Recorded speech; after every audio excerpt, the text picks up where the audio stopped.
another day. Starting to bring some more of my gear over. Got my mini MPK 25 for on-the-go beats. Got my 76 key in the warehouse, and then I have a motif and also a 49 key MIDI controller that I'm going to bring in and set up a keyboard rack so that I can keep everything in one place, because I'm having to do what I got to do right now. And there's no other simple way to put it besides I have to condense into one place. And how much for the Mezco? Mezco by himself? It's ticketed at 140. I'll take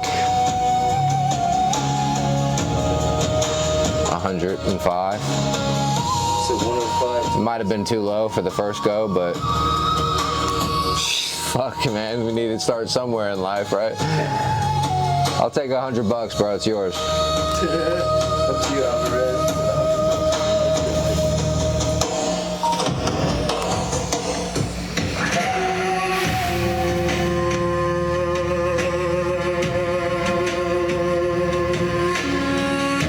Okay, so we're live on Whatnot. It's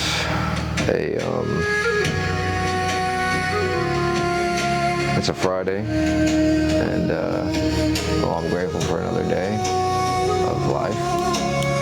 I'm working on finishing up the project with two incredibly talented artists that are, and this is a unique project, and I know every project is unique in its own way, but when I say unique, I mean something that I've personally never been a part of, and I'm just grateful I get to work with two guys that have been doing this for 5 to 12 years each, Mr. Mars Studios and 𝐒𝐲𝐓 era, Jay specifically. They got some crazy art drops, and they have made a entire brand around collectible art drops, and they're next level.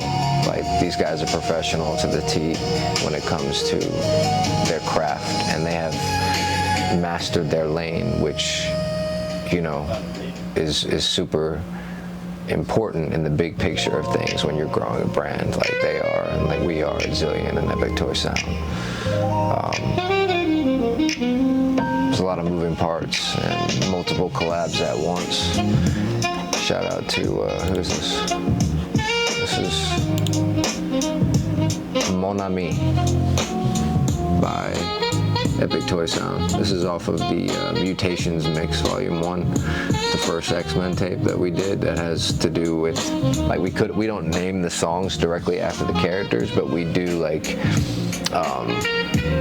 themed track titles to organize our audio that have to do with the character superpower or their personality or the character's character, so the archetype of the character, and then we put it into a catalog, a sonic taxonomy.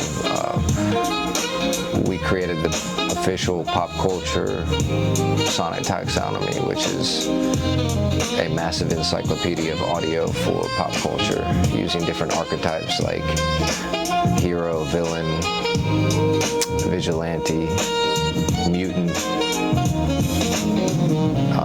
monster, deity, cosmic, mystic, all the different types of styles and characters that we see reoccurring in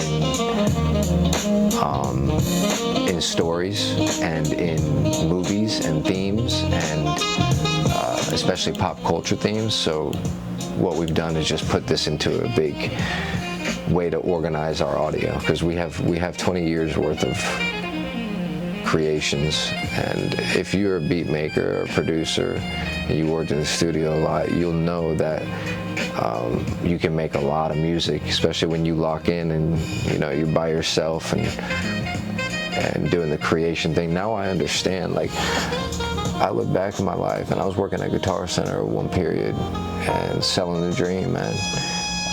In pro audio, I would be, you know, working with any of the big artists in Atlanta. Needed to get their gear from somewhere, right? Big producers, big artists. So me and a couple other fellows during this time period would work with individuals, artists, managers, labels, whatever the case might be, churches, bar owners, club owners, restaurant owners. They all need audio in a way integrated into their business at some point, especially if you're a touring player or artist, performing artist. So, yeah, at that point in my life, it's just, when I look back, I remember a friend that was opening a studio at the time, Spade, Southside Spade. He was opening a studio off of Howell Mill next to all these other main studios because he had his own network of people. He was built something incredible. Artworks was the name of it, with 2 Ks. And I'll tell you what, I understand what he meant when he said, you know, I've spent the years isolated, away from everybody, away from the world, not with people, making beats, you know, whether it was in my mom's basement, in my room, at my house, whatever, my old house. And now I understand what he meant by, like, it's time to get out there and get it out to the world, because it's bigger than you, right? You want to serve more people. You want to help the community. You want to give tools that can help change people's lives, because it's normal, everyday people that end up making all the differences in the world. And you can't overlook anybody. And I know things, you know, sometimes timing steps in, and you have to keep things in perspective for everybody as well, because we all have a journey that we start out in the trenches. So if you make it out and you continue to rise and grow, you should only be happy for that person. You should be supportive. You should not wish any ill will or have any ill intent towards anybody who makes a success, similar to how just like you would want people to support you when you become successful, when you are becoming successful, or as you become successful right now. You want support. You don't want people to, I mean, you know you're going to have haters, of course. There's haters and everything, but that also fuels the fire. So you need a mixture and a balance of yin and yang. You need both of them intertwined there. I'm sorry, but so let me